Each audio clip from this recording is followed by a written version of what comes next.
Je viens de prendre ma douche, puis je pensais un peu à une question que j'ai souvent entendue. Je suis en enseignement du français et récemment, j'ai beaucoup eu la question dans notre programme, puis avec d'autres personnes, j'ai beaucoup eu la question, est-ce que tu as un prof qui t'a marqué? Essentiellement pour me demander qu'est-ce qui m'a dirigé vers l'enseignement. Puis pour de vrai, c'est quand même une passion que j'ai qui est assez récente.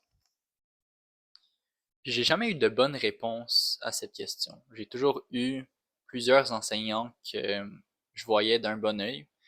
J'ai été assez chanceux au secondaire pour avoir plusieurs enseignants assez passionnés et très compétents qui, qui ont bien représenté la matière qu'ils enseignaient puis qui ont bien représenté l'éducation générale, je pense. Il y a eu beaucoup d'enseignants qui ont fait un bon travail, mais il n'y a aucun qui m'avait vraiment marqué. Puis c'est pas pour faire une critique de ce qu'ils ont fait ou dire qu'ils n'ont pas été exceptionnels parce que probablement qu'il y a d'autres élèves qui ont interprété leur travail comme étant exceptionnel. Justement, l'éducation, c'est pas un processus qui est uniforme ou qui est linéaire non plus. Je pense qu'il y a des enseignants qui ont un style qui coïncide avec certaines phases développementales dans la vie de certaines personnes, ce qui fait en sorte qu'il y a des élèves d'une certaine année ou à un certain âge qui vont mieux raisonner avec d'autres. Et moi, il y a un enseignant que j'ai eu la chance d'avoir trois années de suite, euh, qui dans le temps, je le voyais comme un bon enseignant, mais pas plus. Puis en, en rétrospective, je commence de plus en plus à admirer l'attitude avec laquelle il a approché notre éducation. J'ai particulièrement aimé son cours. C'était mon enseignant d'anglais au secondaire. Shout out, Monsieur Lazenby. J'ai j'ai jamais eu de réponse claire à la question est-ce qu'il y a un prof qui t'a donné le goût d'enseigner ou que tu as trouvé particulièrement remarquable. Puis oui, j'ai eu plusieurs bons profs et de plus en plus, je commence à remarquer que Monsieur Lazambi, mon prof d'anglais, faisait quelque chose que je trouve, de mon point de vue, comme étant une des choses les plus importantes en éducation. C'était pas un prof qui était particulièrement euh, animé, qui était particulièrement passionné dans la manière qu'il livrait son contenu, qu'il nous enseignait. Son cours magistral euh, était pas particulièrement captivant. Il n'y avait pas un humour particulièrement marquant ou des manières d'enseigner, des histoires, des anecdotes qui ont frappé mon imaginaire, si on veut. Il y a d'autres enseignants qui avaient un peu cette tendance à dire des histoires, faire des blagues une fois de temps en temps, ou juste avoir une intonation qui donnait une certaine couleur au cours. C'est quelque chose que j'admire. C'est quelque chose que j'aimerais développer. Mais Monsieur Lazany faisait quelque chose où, à travers ses cours, j'ai j'ai pu développer. On pourrait utiliser le mot pensée critique. On pourrait utiliser beaucoup d'autres mots, empathie. Euh, mais je pense que c'est une approche plus holistique à l'éducation que j'ai beaucoup apprécié dans son cours ou dans les trois cours que j'ai suivis avec lui, les 3 années plutôt. Je me souviens que dans son cours, on a vu beaucoup de classiques de la littérature américaine. Beaucoup de sujets sur la discrimination, l'injustice, la ségrégation. Je me souviens qu'il y a eu quelques œuvres qui m'ont marqué, notamment To Kill a Mockingbird euh, et Of Mice and Men, que j'ai trouvé particulièrement marquant. Dans le moment, après la lecture, j'ai pas trouvé que c'était des œuvres qui m'avaient tant transformé, mais de plus en plus, je vois les impacts de ce que les discussions ont fait, ce que la lecture de ces œuvres ont fait, mais aussi l'approche avec laquelle il dirigeait les conversations. Une chose que j'ai trouvé particulièrement remarquable dans son cours, c'est c'est un luxe en éducation qui est la permission d'avoir tort. Ce serait la manière que je l'exprimerais. Il y avait dans un de mes cours d'éducation à l'université, il y a eu un petit débat, puis une des profs a dit, ça arrive encore des enseignants qui pensent qu'on ne devrait pas mettre de A+. Puis là, pas mal toute la classe a hoché de la tête.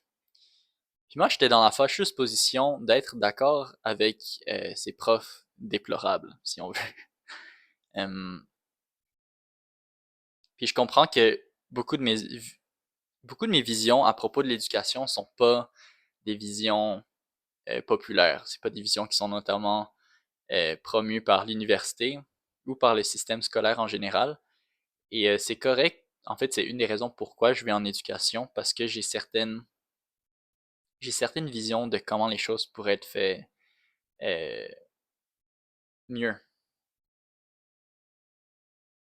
Et peut-être que j'ai tort et je m'attends à ce que ma vision de l'éducation change et évolue à travers les 4 années que je vais passer à l'université, mais aussi à travers les années que je vais travailler en tant qu'enseignant.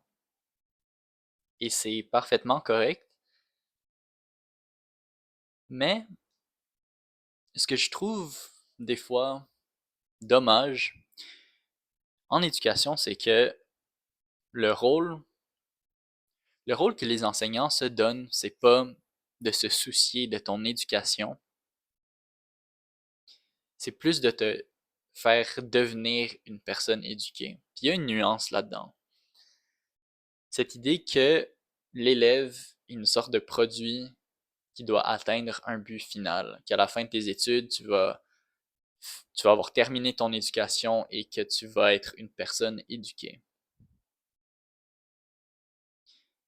Puis j'ai un problème avec cette manière de voir l'éducation parce que cette vision finie de ce qu'est une personne éduquée ou de ce qu'est le processus de l'éducation, ça fait souvent en sorte que l'enseignant est dans une sorte de position où il sait mieux que l'élève, ce qui est normal, mais qui amène l'élève à arriver à la même conclusion que lui.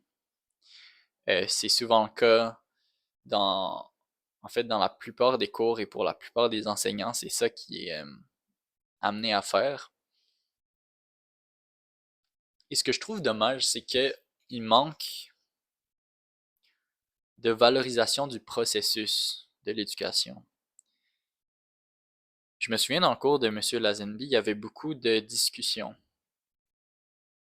beaucoup de cercles de discussion, beaucoup de discussions en groupe où il posait une question ouverte, notre réaction à propos d'une œuvre, notre interprétation d'un passage, et il nous permettait de nous exprimer, mais surtout de nous exprimer sans pression.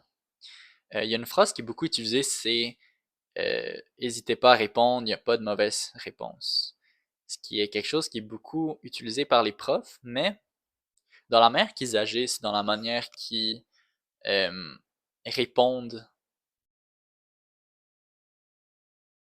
à ce qu'on dit, c'est difficile de ne pas sentir qu'ils ont un certain jugement par rapport au processus que tu es en train de construire, par rapport au développement de ton hypothèse ou de ce que tu penses. Et j'ai toujours été de l'avis que c'est l'attitude qui est plus important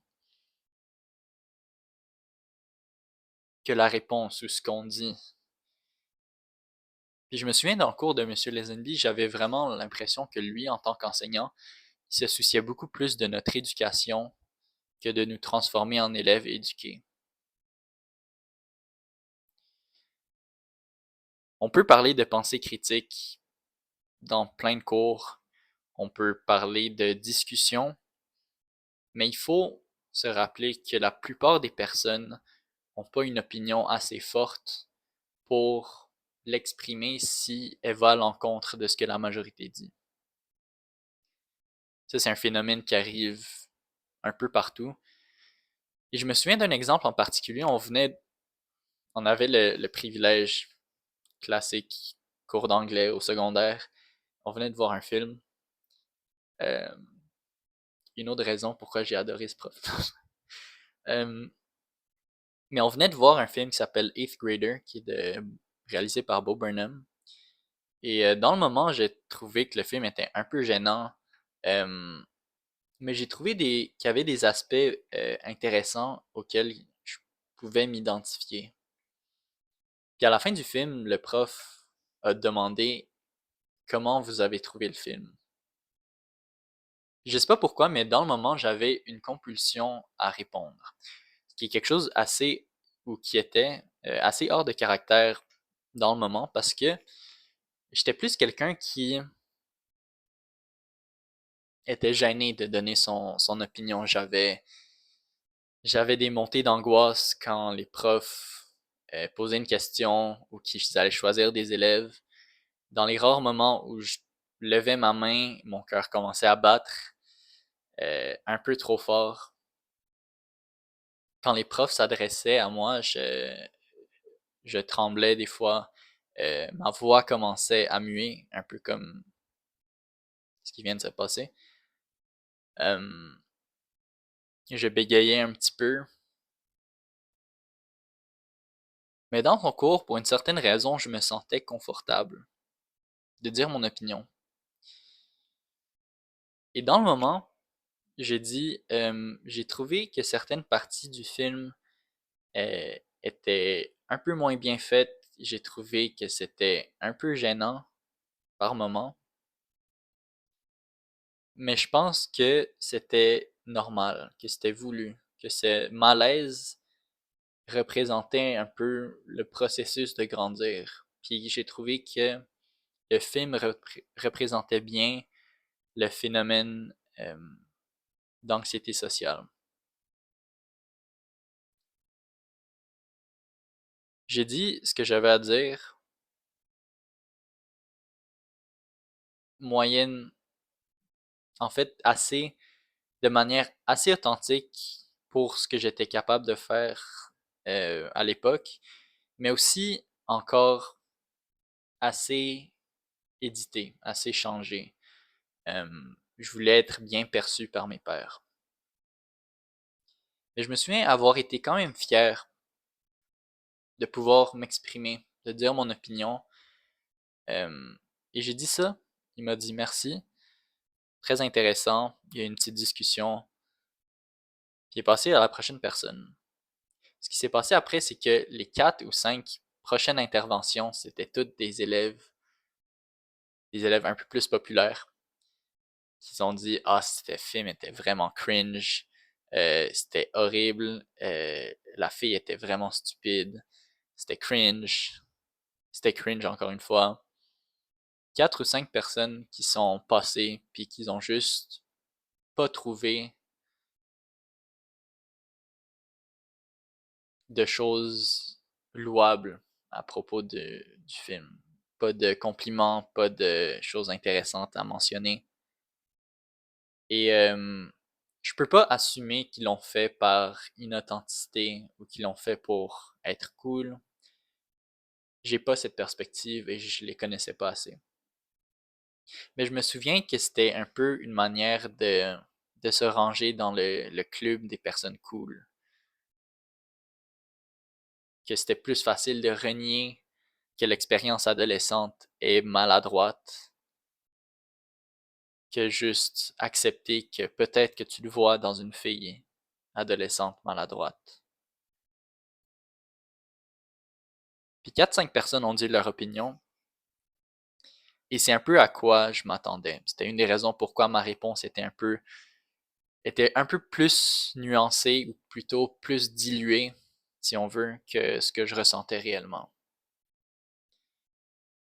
Et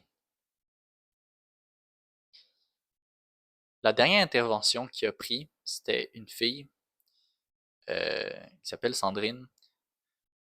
Je sais pas pourquoi j'ai révélé son nom, mais il y avait comme 50 Sandrine au secondaire. La fille s'appelait Sandrine. Je l'ai répété encore une fois. Je suis pas très là mentalement. Euh, et tout ce qu'elle a dit,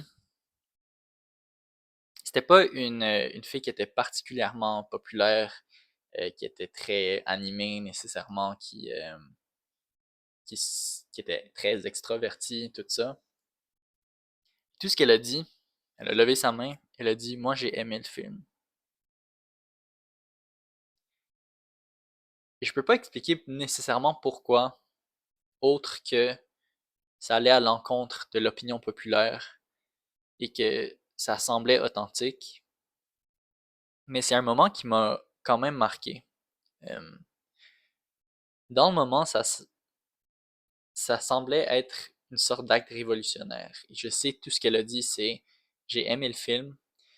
Elle n'a pas senti le besoin d'élaborer plus que ça. Elle n'a pas eu besoin de parler de ses propres expériences, ses expériences de malaise, ses expériences d'inconfort avec le fait de grandir, avec le fait de construire son identité. Tout ce qu'elle a dit, c'est qu'elle avait aimé le film et ça m'avait bouleversé d'une certaine manière. Je m'étais vu dans la manière qu'elle avait accepté cette partie ou qu'elle avait accepté de partager un sentiment qu'elle a eu à propos d'un film, d'une œuvre que clairement la plupart des personnes dans la classe rejetaient. Et dans le moment, ça m'a vraiment paru comme quelque chose de remarquable, ce qu'elle avait fait. Le simple fait de dire, moi j'ai aimé ça. Pas d'explication. Et pourtant, j'avais l'impression de mieux la comprendre, de mieux voir qui elle était, mais surtout de mieux comprendre que les personnes ont d'autres perspectives, d'autres points de vue, d'autres manières de voir le monde, de voir la beauté dans les choses. C'est quelque chose qui est revenu plusieurs fois à travers le cours de Monsieur Lazenby. Je me souviens d'un moment, euh,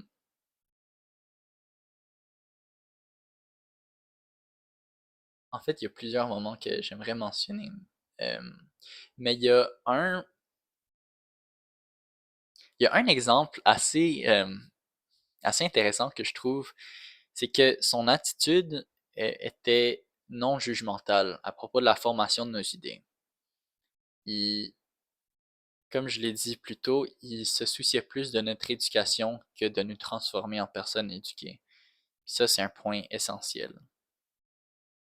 Dans les discussions, il nous demandait parfois si on voulait donner nos opinions, puis il nous donnait parfois des petits textes à lire sur des débats de société.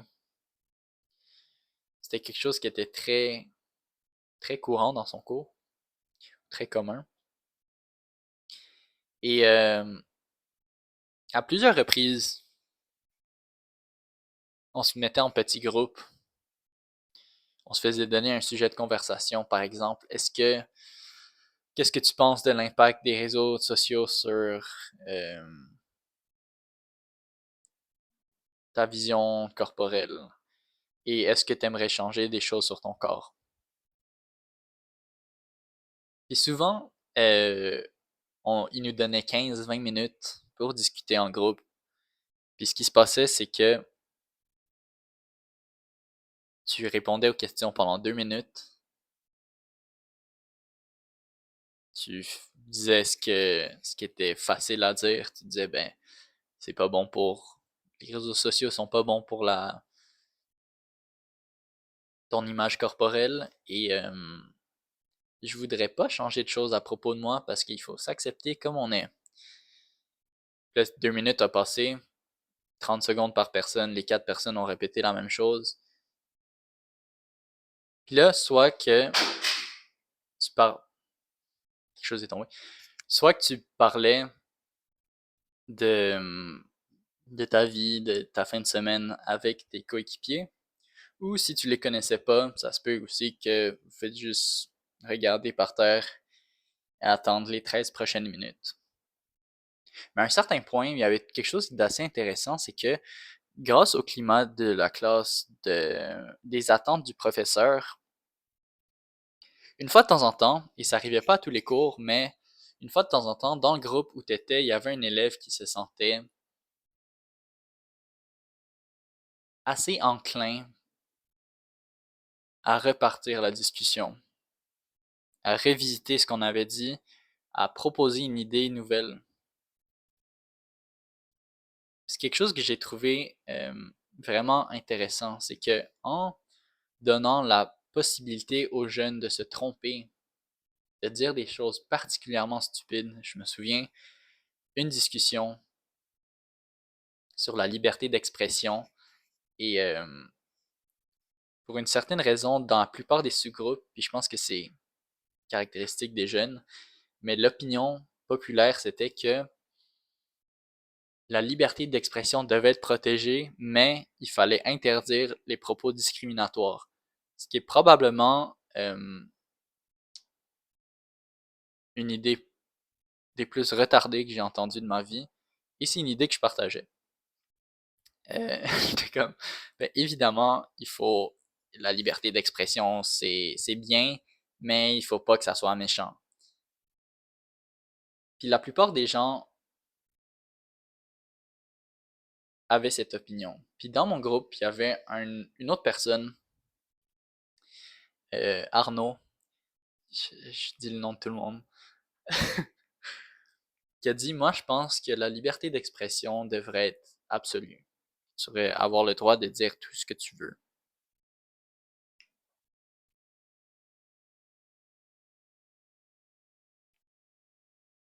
Puis dans le moment, je l'écoutais parler,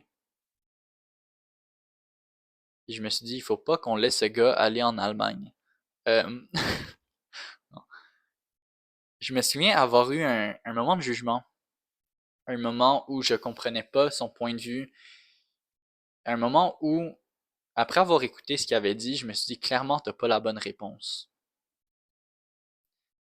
Et pourtant, c'est une idée qui est restée avec moi.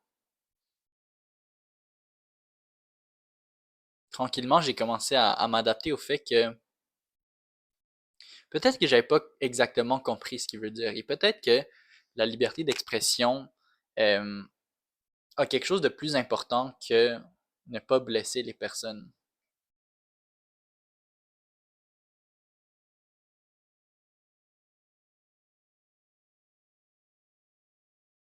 Dans ce moment, j'avais dissocié le fait de dire des trucs parfois blessants avec l'acte d'inciter des actes blessants, des actes discriminatoires, des actes violents.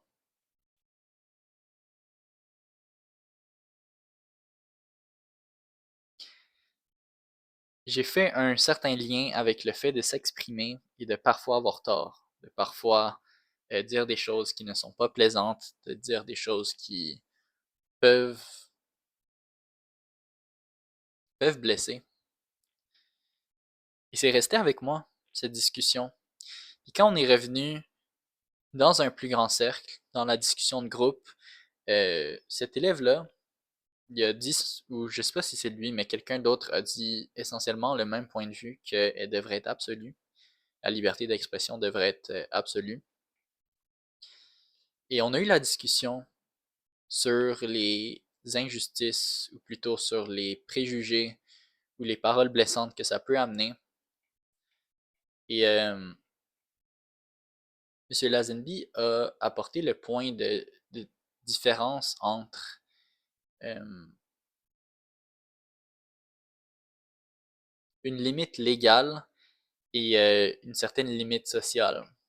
Ce sens que tu as le droit de dire ce que tu veux dans une société avec une liberté d'expression absolue, mais que peut-être que tes pairs vont pas bien réagir et que c'est une autre forme de punition qui est pas contraignante par la loi. Et que c'est peut-être assez pour nous empêcher de dire des propos diffamatoires, de dire des propos discriminatoires quand on veut, pour aucune raison. Puis je me souviens, dans le moment, me dire, peut-être que j'avais pas toute la perspective, toute l'information, toute la sagesse qu'il faut pour comprendre ce débat. Puis peut-être que je voudrais y penser plus tard. C'est pas la première fois que c'était arrivé dans son cours. Je me souviens, dans une question de grand groupe, on était revenu sur l'utilisation de ou est-ce que la société devrait être végétarienne et qu'est-ce que ça ferait pour l'industrie de la nourriture. Puis moi, je me suis dit, clairement, euh, si on est végétarien, ben ça va limiter ce qu'on peut faire avec la nourriture. Ça va le rendre moins créatif. Puis dans le moment, M. Lazenby a pris le temps de disséquer l'idée que j'avais eue. De dire, ben moi, je suis de l'avis que, puis une autre élève s'est exprimée, elle disait, ben non, ça rendrait plus créatif. Monsieur Lazenby a tranché en disant que oui, couper la viande, ça serait une manière de limiter les possibilités, mais limiter les possibilités, ça ne veut pas dire diminuer la créativité. Et qu'au contraire, de son point de vue, ça pourrait même augmenter la créativité.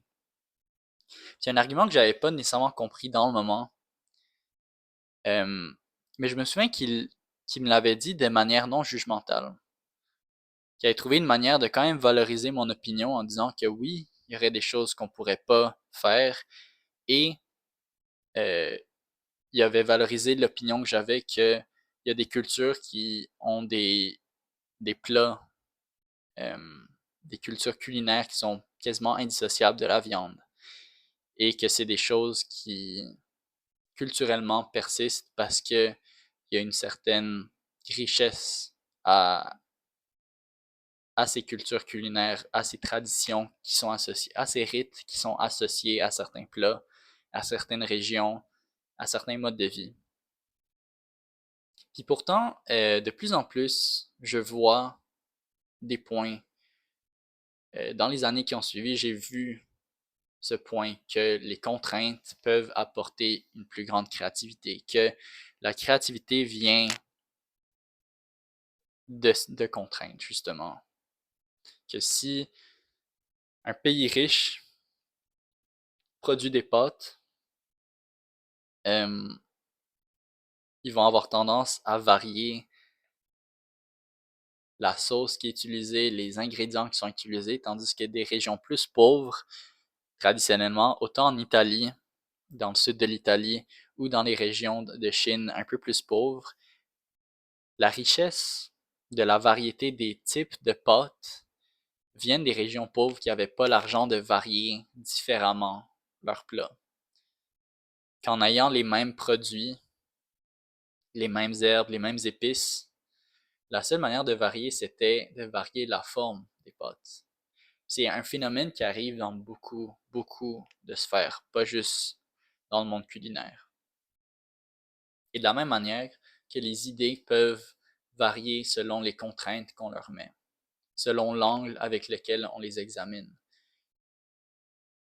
Puis ce genre de choses, c'est des points de vue que j'aurais jamais eu autre que dans ce cours-là. Puis plus que ça, c'est une attitude que je me serais jamais permis d'avoir autre que dans ce cours. Parce qu'au secondaire, j'étais encore assez gêné, un peu trop gêné pour m'exprimer de cette manière dans les autres cours. On avait des cours d'éthique et culture religieuse, des cours de français, plein de cours où la discussion était favorisée, la discussion était demandée dans certains moments, mais mes opinions n'étaient pas partagées. Que je choisissais de mettre un certain museau sur mon bec pour me conformer à ce qui était accepté ou ce que je percevais comme étant une opinion acceptable par mes pairs. Et pourtant, dans le cours de M. Lazenby, je me permettais de m'exprimer, de partager mon opinion sans avoir la peur de me faire juger ou que ça limitait assez cette perception du jugement pour que j'aie le courage pour une fois de m'exprimer. Puis c'est quelque chose que j'ai trouvé vraiment, vraiment remarquable.